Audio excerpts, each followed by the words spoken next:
Next week marks the 40th anniversary of the assassination of Robert Kennedy, shot down in a moment of victory in 1968. That is tonight's Weekend Journal, a look at Kennedy's extraordinary 82-day campaign through the eyes of those who saw it firsthand. I run because I am convinced that this country is on a perilous course.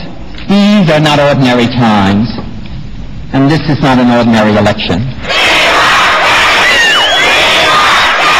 The debate over running against Lyndon Johnson went back many months, long before March of 1968. After initially supporting it, Kennedy came to regard the Vietnam War as morally wrong. That drove his campaign, according to historian Thurston Clark. Once he put it on those terms, it became very difficult for him, first of all, not to run for president. He drew tremendous crowds, 20 and 30 deep at times. Wherever we went, he was so popular. People came out in droves. Rosie Greer was a former football player who became a trusted aide. People from all walks of life, every color, rich or poor, were drawn to Robert Kennedy and his message. They needed somebody. They needed something. They needed a goal. They needed somebody to tell them that hey, things are going to be all right. Bill Epridge captured some of the most intimate images of the campaign as a photographer for Life magazine. And I think we're in great difficulty in this country if we don't face our problems. He was truly passionate. He was passionate in his love for the country. He was passionate in his dedication. In 1968, Robert Kennedy was emerging from his brother John's shadow, becoming his own man, learning to connect with the crowd in his own way. People with him, they came out of the caves. They got off the fences. They came out and stood. The race was close, but a Kennedy victory in the June 4th California primary put the nomination within his reach, a fact that electrified the crowd of supporters at the Ambassador Hotel.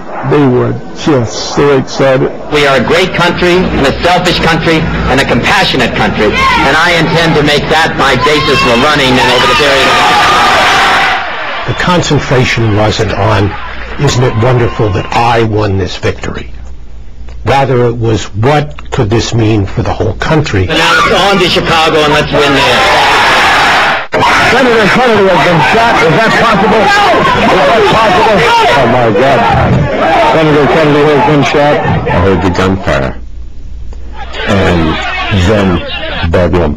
There was this guy over there with a gun flinging in the air and people around him.